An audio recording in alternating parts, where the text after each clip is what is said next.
ఉపవాసమా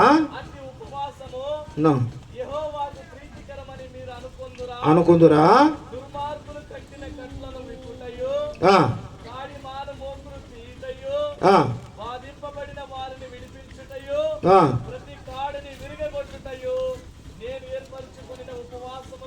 కదా, వినండి, దేవుడు చెప్తున్నాడు కదా.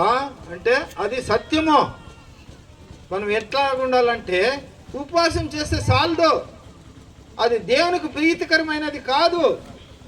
ఉపవాసము చేయువారు ఏం చేయాలంట? ఈ పనులు చేయాలి మనము. ఎట్లా? దుర్మార్గులు కట్టిన కట్లను విప్పుటయు, కాడిమానం మేకులు తీయుటయు, బాధింపబడిన వారిని విడిపించుటయో, ప్రతి కాడిని విరుగగొట్టుటయో నేను ఏర్పరచుకునే ఉపవాసం కదా. ఇవి చేయకూడదు మనవి. అంటే మీరు మాత్రం సుఖంగా ఉండాలా? మీరు మాత్రం హాయిగా ఉండాలా? దేవుడు పేదలను కనికరిస్తాడు, నిర్గతికులను కనికరిస్తాడు. నీకంటే పేదవారు ఉన్నారు లోకంలో, నీకంటే బలహీనులు ఉన్నారు. వారిని మీరేం చేయాలంట? కనికరించాలి, వారిని కనికరించాలి. అది ఉపవాసంలో ఉన్నటువంటి ఒక అంశము. తర్వాత 7వది చదువునైనా. నీ ఆహారము ఆకలి కొనిన వారికి పెట్టుటయు, నీ రక్త సంబంధికి ముఖము తప్పింపకుండుటయు,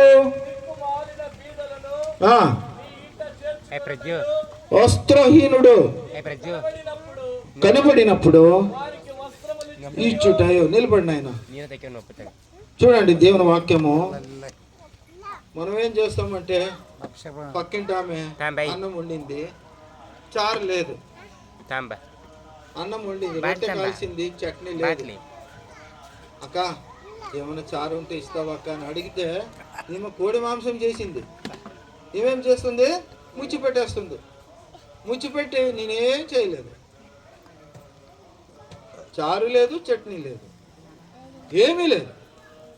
ఇది ఉపవాస ప్రార్థన.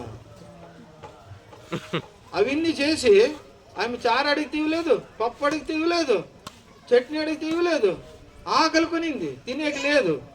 నీకేమో ఇంటి నిండా కోడి మాంసం చేసినావు, బగారన్నం చేసినావు, కావలసిందంతా చేసుకున్నావు, నువ్వు ఒక్కతే తినాలా?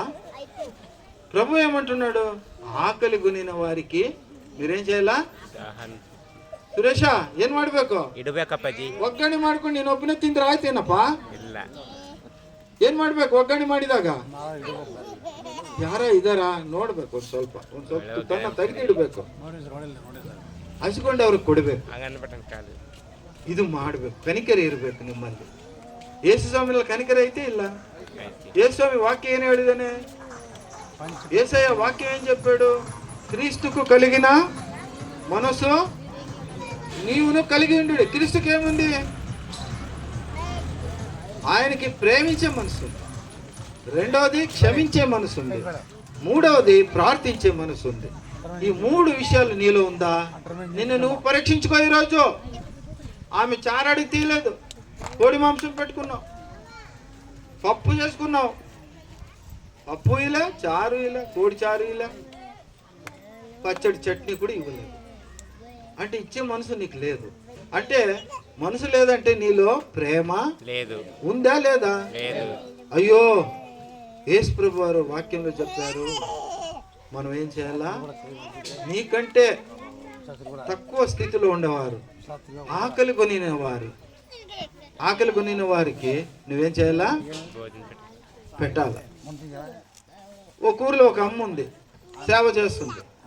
ఎంతమంది వచ్చినా అందరికీ వంట బువ్వ పెడుతుందమ్మ.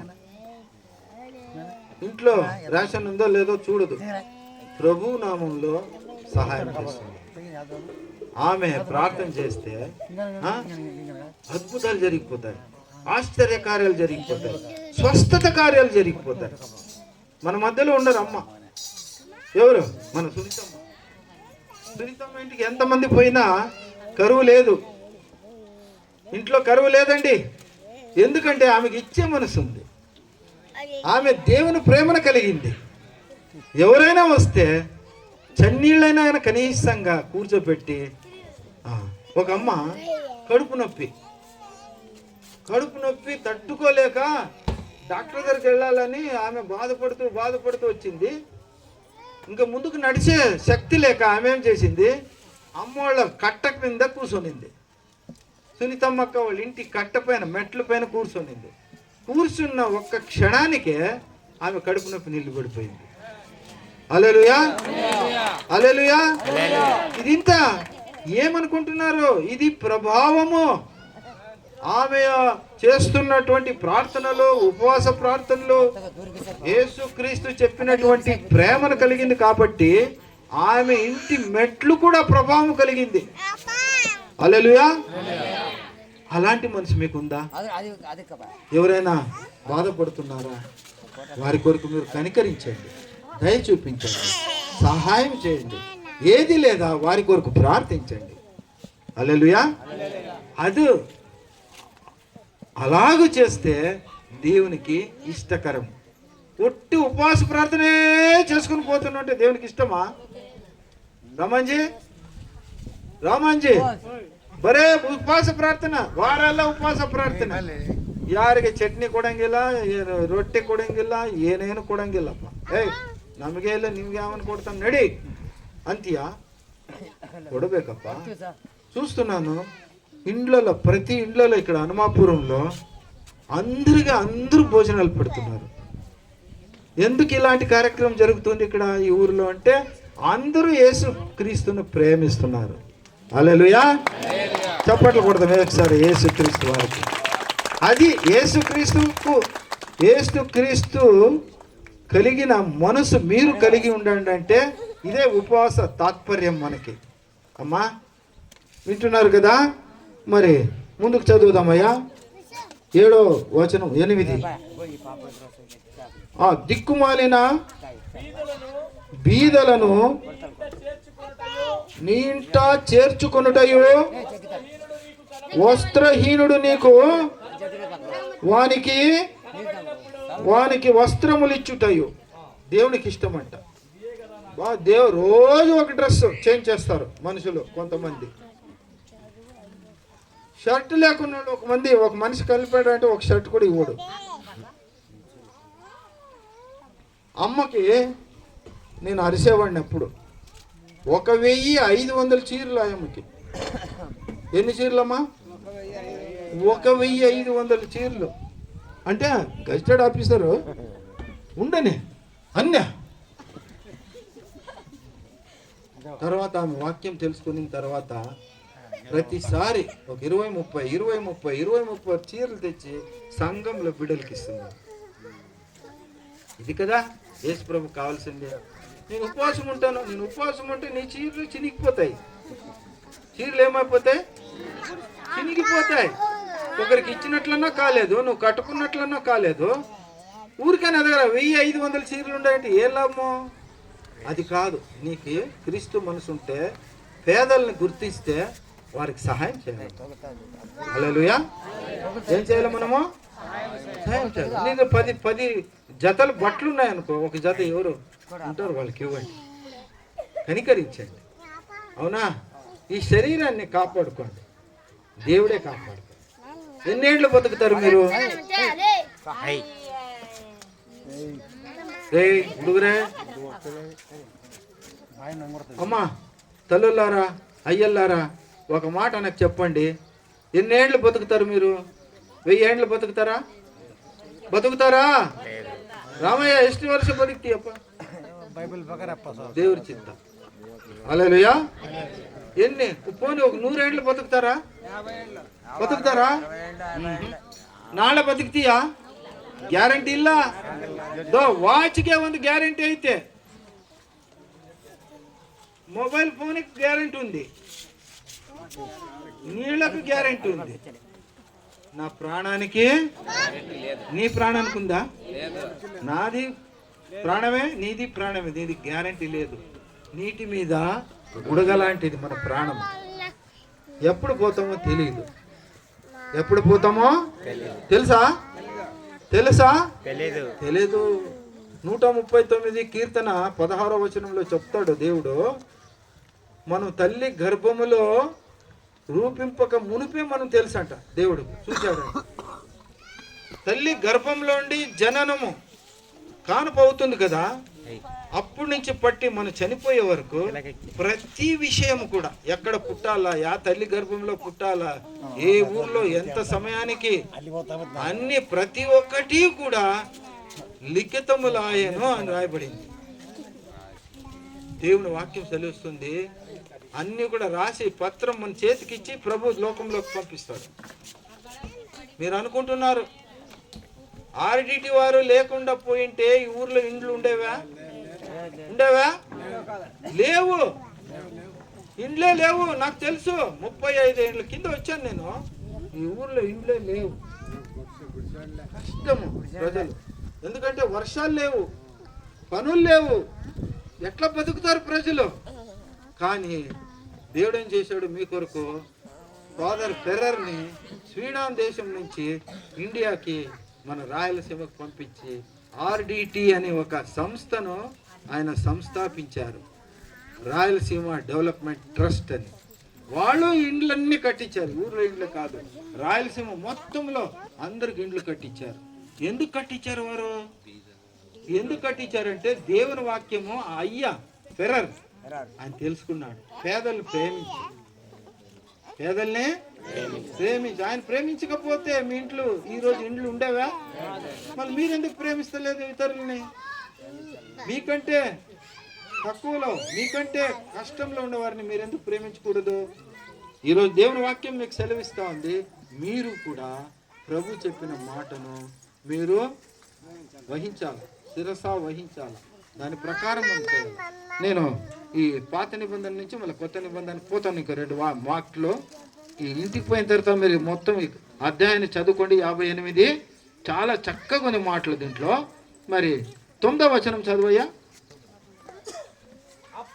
అప్పుడు నీవు పిలువగా యెహోవా ఉత్తరమిచ్చును, నువ్వు మొర్ర పెట్టగా ఆయన నేనున్నానను బాధింపుటయు. చూస్తున్నారా, దేవుడు సెలవిస్తున్నాడు. యేసయ్య చెప్పిన మాటలు వాక్య ప్రకారం మీరు ఉపవాసం ఉండి ఏమీ చేయకుండా, ఉపవాసం ఉన్నట్లు అన్నిటికంటే శ్రేష్టమైనది ఉపవాసము అని ఏమీ కనికర పడుకున్నట్ల, ప్రేమించుకున్నట్ల, ప్రార్థన చేయకున్నట్ల మీరు జీవిస్తే అది సరికాదు. మీలో దేవుని ప్రేమ కలిగి ఉండాలా, మీలో దేవుని యొక్క కార్యాలు మీరు చేయాలా, పేదలను ప్రేమించాలా, బాధలు ఉండేవారిని ప్రేమించాలా, దుఃఖంలో ఉండేవారిని ప్రేమించాలా. ఆసుపత్రిలో ఎవరైనా అడ్మిట్ అయినారా, వెళ్ళి ప్రార్థన చేయండి. వాళ్ళకి ఎంతో ప్రోత్సాహం. డబ్బిస్తే మనుషులకు సంతోషం కలుగుతుంది అనేది కాదు, నీ ప్రార్థన అద్భుత కార్యం చేస్తుంది. నీవు ప్రార్థించినప్పుడు దేవుని యొక్క ప్రభావము వారిలో ప్రవేశిస్తుంది. మన మధ్యలో ఒక తల్లి ఉంది, చిన్నమ్మ వచ్చిందా? చిన్నమ్మ చేయెత్తాల, నిలబడు తల్లి, ఒక్క నిమిషం నిలబడు. ఈమె హార్ట్ బ్రెయిన్ ప్రాబ్లం వచ్చి ఆసుపత్రిలో అడ్మిట్ అయిపోయి ఇంకా చనిపోతుందో అన్నారు ఆసుపత్రిలో. ఆమె చనిపోదో బతుకుతుందని మా యొక్క నమ్మకం. హల్లెలూయా. అప్పుడు సంఘము ప్రార్థించింది. ఎవరు ప్రార్థించారు? సంఘము ప్రార్థించగా దేవుడు అద్భుత కార్యం చేసి ఆమెని స్వస్థపరిచి ఇంటికి తీసుకొచ్చాడు. చప్పట్లు కొడదాం ఒకసారి. ఆమె కొద్దిగా బలహీనంగా ఉంది, అయినా ప్రభు కొరకు ఉపవాస ప్రార్థన కొరకు ఈ ఊరి దాకా వచ్చింది. ఆమె సోమలాపురం నుండి ఈ ఊరి దాకా వచ్చింది. ఆయమా, నేను ఎండలో వెళ్ళిపోతే నాకేమైనా కలిగిపోతుంది, నేను మళ్ళా ఆసుపత్రి పాలవుతానని ఆమె అనుకోలే. ప్రభు కొరకు నేను వెళ్తే నన్ను ప్రభు కాపాడుతాడు. హల్లెలూయా. ఎవరు కాపాడతారు? ఈ లోకంలో ఎవరు కాపాడలేరు. కాపాడేది ఒక్కడే, మన రక్షకుడు, లోక రక్షకుడు యేసయ్య వారు.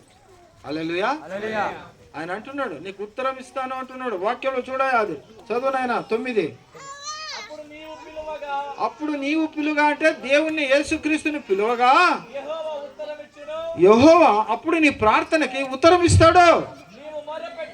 నీవు మొరపెట్టగా ఆయన నేనున్నానను. హల్లెలూయా, హల్లెలూయా.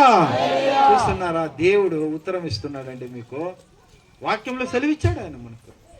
నీ ఆపత్కాలమందు నాకు మొరపెట్టుము, నేను నీకు సదుత్తరం ఇచ్చేదను.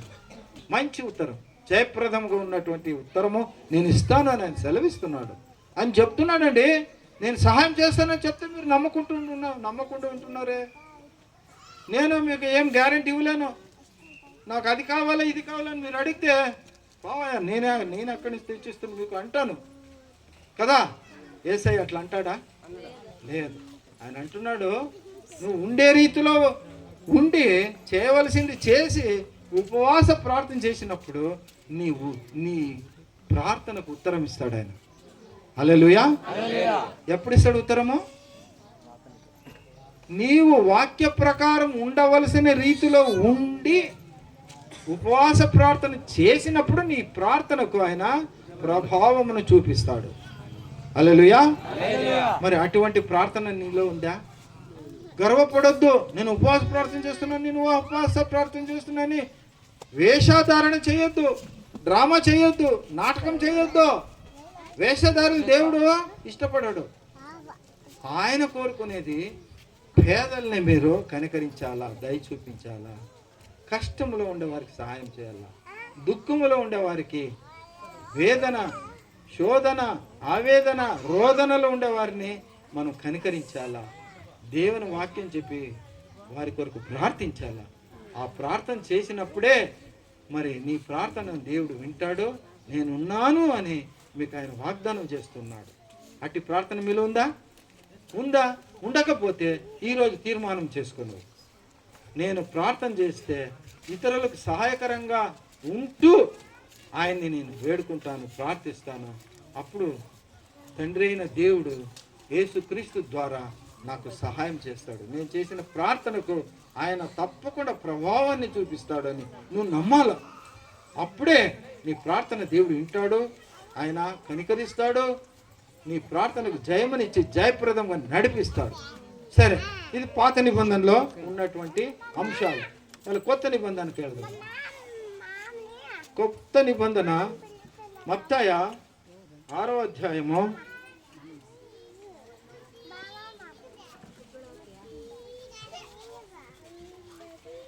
16. మీరు బాగా వినండి. మీరు ఉపవాసము చేయనప్పుడు చూడండి, ఇంతకు ముందు నేను చెప్పాను కదా, వేషధారులు దేవుడు నమ్మడు, ఆయన కనికరించడు, మీ ప్రార్థన వినడు. దేవుని వాక్యం సెలవిస్తుంది, మీరు ఉపవాసం ఉన్నప్పుడు వేషధారుల వలె దుఃఖముఖలై ఉండకూడదు. నేను ఉపవాస ప్రార్థన చేస్తున్నాను, ఉపవాస ప్రార్థన తగ్గినట్ల, ఏమో చాలా కష్టపడినట్ల ఉపవాసం చేస్తున్నాడప్ప. ఆయన నీకు మహిమ కలుగునట్లు ముఖం చూపియొద్దు, నీ డ్రామా చూపియొద్దు దేవుని ముందు. యేసుక్రీస్తు ఆయనని ఆరాధించేవారు ఎట్లుండాలో ఉపవాసం అంటే చెప్పాను కదా. ఉప్పు అంటే ఏమి లేకున్నట్లు, అది సంస్కృత పదం. ఉప్పు. వాసం అంటే దేవుని సన్నిధిలో కాలం గడపాలి. ఉపవాస ప్రార్థన అంటే అది. చేస్తున్నావా? ఉప్పుతో ఉపవాసం చేస్తున్నాను చెప్పుకుని తిరుగుతున్నావు, కానీ దేవుని వాక్య ప్రకారం నువ్వు ఉపవాసం చేయట్లేదు. వాక్యం సెలవిస్తుంది. ఏమని సెలవిస్తుంది? మీరు ఉపవాసం చేయనప్పుడు వేషధారుల వల్ల, అంటే డ్రామా, నాటకము, బూటకము, దుఃఖముఖలై ఉండకూడి, డ్రామా చేయొద్దు. తాము ఉపవాసము చేయుచున్నట్టు మనుషులకు కనపడవలనని వారు తమ ముఖములను వికారం చేసుకుని, ఎవరు ఉపవాసం ప్రార్థన చేస్తున్నాను అనే వారు డూప్లికేట్ ప్రార్థనలు చేసేవారు, ప్రజలు చూడాలా, మెచ్చుకోవాలని ఉపవాసం చేసేవారు ముఖాల్ని వాడిపోయినట్ల, అబ్బో ఎంత ప్రార్థన చేస్తున్నాడో ఈయన అని మెచ్చుకోవాలని కొంతమంది వేషం డ్రామాలు చేస్తున్నారు. అటువంటి పనులు చేయకండి. వారు తమ ఫలము పొంది ఉన్నారని నిశ్చయముగా మీతో అంటున్నారు. ప్రభువారు అంటున్నారు, తమ ఫలము పొంది ఉన్నారని నిశ్చయముగా మీతో చెబుతున్నాను. ఉపవాసం చేయుచున్నట్టు చూస్తున్నారా? వాక్యం చేరుస్తుందంట. నేను ఉపవాసం ఉన్నానని చెప్పుకుంటా తిరిగేది మనుషులతో. ఇది దేవుడు మెచ్చడు. ఎప్పుడైనా ఉపవాసం ఉన్నారా? ఉంటే దేవుడు మెచ్చుకున్నట్లు దేవుని సన్నిధిలో ఉండండి. ఆయన్ని కొనియాడండి, ఘనపరచండి, మహిమపరచండి, ఆయన సన్నిధిలో ఉండండి, కాలం గడపండి. అది ఉపవాసపడు. అలాగ చేయకుండా ఉంటే దేవుడు అంటున్నాడు, మనుషులకు కనబడవలని కాక రహస్యమందున్న నీ తండ్రికే కనబడవలనని నీవు ఉపవాసం చేయనప్పుడు చూస్తున్నారా? బైబిల్ వాక్యంలో కొంతమంది స్టైల్ అసలు తలకు నూనె అంటించేది లేదు. 2 రోజులు నాకు నూనె దొరకలేదు, సమయం దొరకలేదు, తలకు నూనె అంటించలేదు. ఈరోజు తల నిండా నూనె పూసేస్తుంది. అమ్మ నూనె ఇచ్చింది. ఎవరు? తల్లి. ఈడాడ ఉంది అమ్మ. అమ్మ నీ పేరు తల్లి?